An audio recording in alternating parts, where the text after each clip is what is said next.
Hati Bribka Riki Rizal mulai tergerak untuk melawan skenario mantan atasannya Irjen Verdi Sambo setelah sang istri dan adik menemui Bribka Riki memintanya bicara jujur. Itulah ditanya sama istrinya, sama adiknya, itu bagaimana? Apakah benar kamu kejadian itu, kamu perannya apa? Kamu ingat, kamu juga keluarga polisi, bapak kamu polisi almarhum Kapolsek di daerahnya. Kemudian kamu punya anak, ingat anak. Apakah kamu nanti sebagai seorang dicap sebagai seorang pembunuh atau seorang apa? Nah itulah akhirnya pecah tangisnya dengan keluarga itu. Dengan itu dia mungkin mendapat kekuatan moral, mentalnya jadi untuk menyampaikan kebenaran.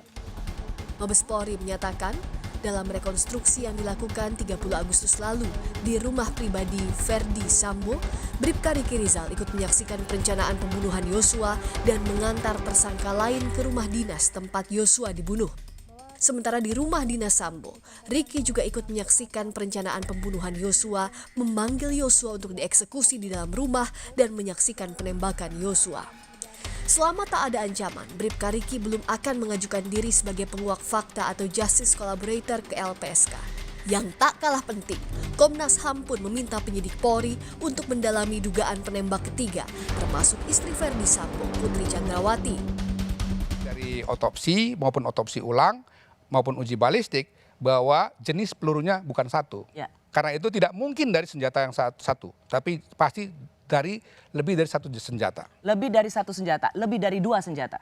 Bisa jadi lebih dari dua senjata. Makanya saya munculkan juga misalnya kemungkinan ada pihak ketiga. Tetapi sekali lagi saya ingin penyidik juga mendalami kemungkinan ada pihak ketiga yang melakukan. Jadi dari animasi yang dikirimkan atau dirilis oleh Mabes Polri atau dalam hal ini Bareskrim itu tidak sama dengan konstruksi karena dalam animasi yang dirilis oleh Bareskrim itu Sambo menembak. Ketua Komnas HAM di sini mengatakan bahkan bisa ketiga. Bisa tiga. Jadi Anda sekarang menggunakan terminologi kuat dugaan. Iya. Kuat dugaan ada penembak ketiga. Iya. Dan itu, tapi saya belum bisa memastikan siapa ya, gitu ya. Tetapi artinya pasti salah satu di antara yang ada di situ. Termasuk Ibu Putri. Iya. Tanpa bukti rekaman CCTV di dalam rumah yang menggambarkan kejadian utuh penembakan Yosua, Komnas HAM belum sepenuhnya yakin atas konstruksi peristiwa yang dibuat penyidik yang hanya berbekal keterangan para saksi dan tersangka. Tim Liputan, Kompas TV. Saudara, berbaliknya sikap Bribka Riki Rizal melawan skenario Sambo, kita akan bahas bersama dengan staf khusus Kapolri, Muradi, dan Ketua Indonesia Police Watch IPW, Sugeng Teguh Santoso. Selamat petang Bapak-Bapak. Selamat sore Mbak Audrey. Assalamualaikum. Mbak Audrey, Pak Muradi. Ya. Mas Sugeng. Baik, saya ke Pak Sugeng terlebih dulu. Pak Sugeng, tanggapannya setelah Bribka Riki Rizal ini mengubah skenario atau mengubah berbalik arah keterangannya tidak ikuti skenario Sambo? Konstruksi perlawanan hukum FS ya itu dibangun dari keterangannya Nyonya PC tentang pelecehan. Tapi dengan pernyataan RR ya itu akan rontok sepertinya ya. Oleh karena itu IPW mengusulkan bahwa rekonstruksi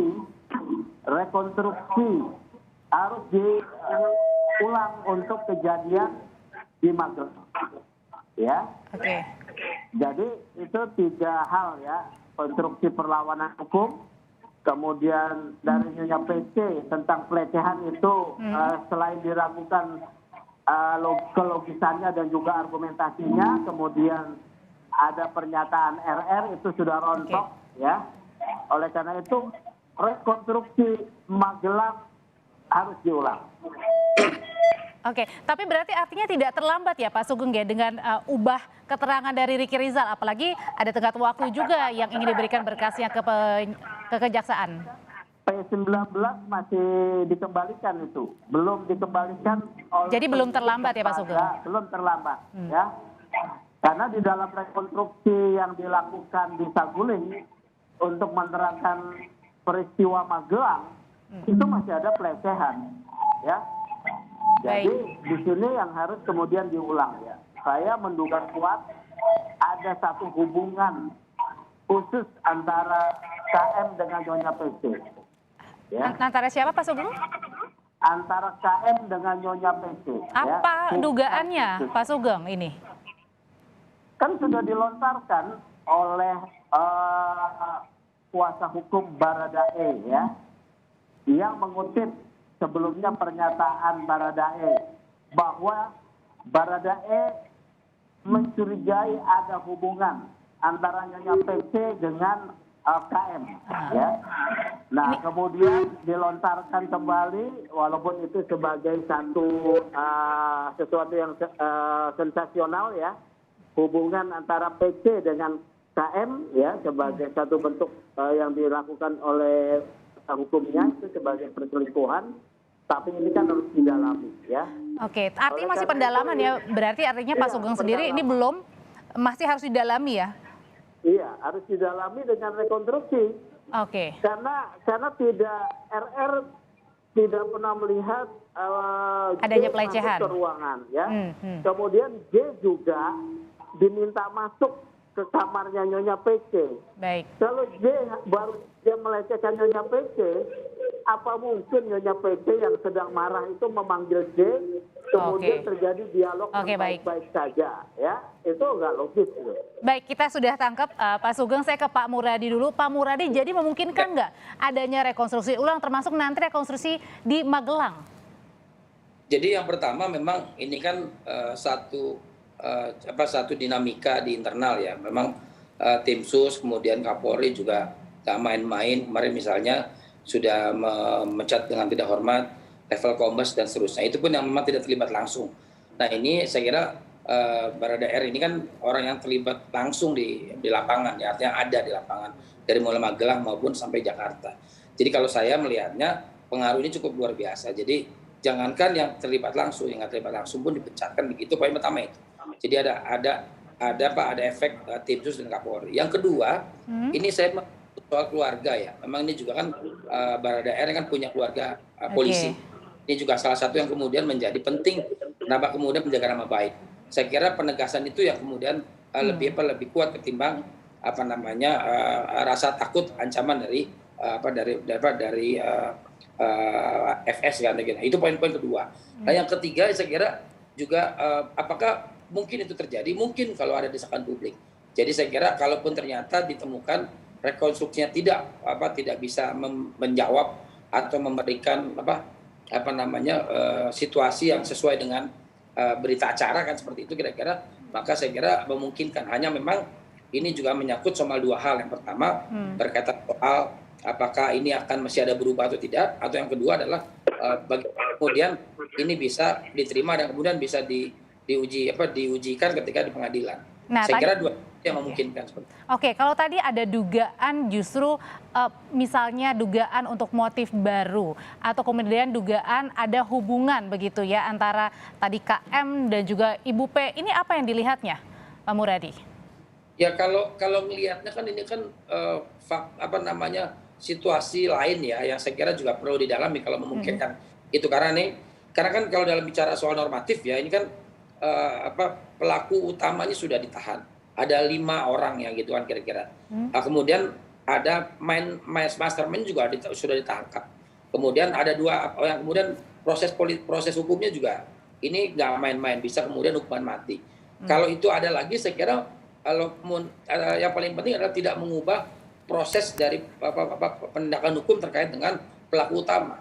Bahwa itu ada yang Pak Sugeng juga berhak untuk menyampaikan apakah itu menjadi bagian penting dari penguatan hukum atau malah sebaliknya. Kalau saya melihatnya fokus saja pada pelaku sampai kemudian berjalan kita melakukan pada pelaku berikutnya seperti itu. Baik, ada tersangka yang mengubah keterangannya Pak Sugeng. Jadi totalnya ada 2 tersangka yang mengubah keterangannya dan ini juga artinya selaras tidak dengan pengujian untuk lie detector juga yang dikatakan jujur atau justru ini apa yang Anda lihat? Pak Sugeng. Kemarin kan keterangannya RR Baradae itu dikatakan non deception indicated ya. Jadi jujur katanya seperti itu ya. Nah, jujur jadi keterangan ini menurut saya ya harus diakomodasi. Tapi kan sejauh ini kita juga nggak tahu ya Pak Sugeng jujurnya yang mana, tapi kemudian tiba-tiba berubah nih. Jadi kan bingung ya, jujurnya yang mana nih? Ya, yang ditanya mungkin terkait dengan penembakan oleh FS. Oh, Ya. oke. Tadi kan Komnas HAM menyatakan ada ada peluru yang berbeda, ya. Kan itu yang dibantah oleh FS, dia tidak ikut menembak. Kalau Barada R, saya rasa melihat FS menembak. Mungkin saja di sana ya. Kemudian begini ya, ini harus dilihat strategi pembelaan. FS itu ingin lolos dari hukuman mati, ya. Nah, ini yang harus diperhatikan oleh penyidik, ya, bahwa ada wacana untuk melepas dari hukuman mati dengan isu pelecehan, ya, karena itu sesuatu yang punya potensi kuat, ya, untuk meringankan dia dengan istilah menjaga kehormatan. Tetapi kalau itu kemudian terbukti tidak benar setelah keterangan RR ini, ya, itu menjadi pasal 340 semakin kuat mengarah kepada tuntutan maksimal. Oke. Jadi dengan Pak Sugeng lihat dengan pengubahan keterangan dari dua tersangka adalah karena memang mereka mau berkata jujur, bukan menghindari ya tadi ya hukuman maksimal ya? Kalau RR dan Baradae kan peranannya sudah jelas, ya. Baradae ikut menembak, RR tidak menembak, tapi dia ada di lokasi, bahkan dia disuruh menembak tidak mau, ya, dia ada di lokasi. Itu saja. Kepada dia, kalau semakin dia memberikan keterangan mengungkap peristiwa yang sebenarnya, akan ada keringanan kepadanya, ya, kepada RR. Oke, baik. Pak Muradi, bagaimana Polri dalam hal ini melihat pengubahan keterangan yang dilakukan oleh dua tersangka? Apakah hal ini juga termasuk dari bagian pendekatan kepada dua tersangka untuk bicara jujur, ngaku, jangan takut?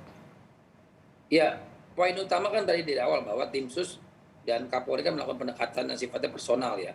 Jadi saya kira ini juga salah satu nilai tambah lah, walaupun kemudian mereka bekerja dalam tekanan publik yang luar biasa. Nah ini juga salah yang kedua tadi bahwa keluarga RR kan keluarganya polisi. Dia tidak ingin juga kemudian rusak nama baiknya, nama baik bapaknya, naik nama baik keluarga dan sebagainya. Nah yang ketiga ini yang saya kira perlu digarisbawahi juga bahwa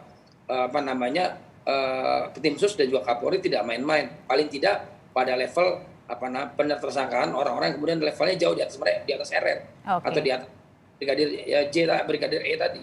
Jadi kalaupun memungkinkan, kalau dalam bahasa yang paling simpel adalah kalau level bintang 1 kemudian kombes juga bisa ditersangka dan mungkin saja bisa dipecat dalam waktu ini, apalagi levelnya RR kan begitu. Ini juga salah satu yang saya kira bentuknya adalah dia bisa kemudian dalam posisi di tempat yang salah, di waktu yang salah kan gitu kira-kira. Makanya saya berarti juga artinya bisa ini menjadi korban ya? Betul, enggak, bisa jadi dalam posisi di bawah tekanan ya. Oh, di bawah tekanan, oke. Tekanan dari pimpinan atasannya. Pengacara RR ini kan pengen sudah RR jadi saksi karena dia tidak dalam posisi terlibat langsung, walaupun kemudian itu bisa kita debatkan nanti di pengadilan. Oke, Pak Muradi, nah ada kemungkinan juga nggak untuk penyidik membuka adanya tersangka lain yang ikut menembak? Karena kan dari Komnas HAM katanya mungkin saja yang menembak itu ada lebih dari 2 orang, ada 3 bahkan dikatakan. Masih yang dilakukan oleh teman-teman kabar eskrim kan sebenarnya cuma 2 ya. Ada 2 penembakan, 1 Brigadir E, yang kedua adalah FS. Bahwa kemudian ada peluru yang lain saya kira juga perlu didalami. Apakah dalam posisi ini adalah FS menggunakan 2 senjata atau malah sebaliknya kemudian ada orang lain. Tapi kalau saya kira walaupun itu diperdalam, menarik sebenarnya kalaupun kemudian kalau buat saya simpel saja bahwa memang pelaku utama sudah diproses. Saya kira ini fokus dulu di sana sambil kemudian mengurai tadi yang sampaikan Pak Sugeng ya, bahwa ada hal yang lain yang kira perlu diungkap dan perlu diketahui publik secara gamblang begitu. Oke, Pak Sugeng, jadi ini benar-benar rontok ya skenario Sambo, atau mungkin ada lagi skenario-skenario yang kemungkinan belum terungkap? Skenario Sambo akan tetap dipertahankan ya, karena sudah dilontarkan ya, bahkan sudah direkonstruksi Oleh karena itu, tim sus harus terbuka dengan keterangan RR untuk membuat rekonstruksi ulang kejadian di Magelang, ya. Karena tidak ada yang menjelaskan dari RR, ya. Itu si Yosua itu masuk. Kemudian Yosua dipanggil ibu, ya. Ini kan penting ini. Tidak mungkin seorang yang habis melecehkan, kemudian dipanggil oleh korbannya. Oke, berarti artinya ini kan pasti dilaporkan, untuk ngebuka motif ini juga menjadi ruang kunci juga ya, berarti artinya ya di Magelang ini ya. Singkat ya Pak. Dari RR ini membuka satu wacana baru. Baik. Terima kasih Pak Sugeng. Silakan Pak Muradi. Iya. Terima kasih. Ya, poin utamanya penting saya kira di garis bawah dari Pak Sugeng tadi bahwa nanti prosesnya akan ada tersangka lain, ada penembak lain. Saya kira itu adalah bagian yang harus mengikuti proses hukum yang ada sekarang ini. Kalau kami melihat simpel saja bahwa mastermind-nya sudah tertangkap, kemudian pelaku utamanya sudah tertangkap, ini yang perlu diperdalam. Betul, saya setuju dengan Pak Sugeng, jangan sampai di skenario pelecehan itu mengurangi hukuman ataupun sangkaan terhadap FS itu sendiri. Saya setuju dengan pernyataan. Baik, para tersangka kini sudah lebih berani lagi untuk berbicara jujur terkait dengan kasus pembunuhan Brigadir Yosua. Terima kasih Bapak-bapak, Bapak Muradi Stafsus Kapolri dan juga Pak Sugeng Teguh Santosa, Ketua IPW sudah berbagi di Kompas Petang. Selamat petang, sehat selalu. Ya, Pak Audi.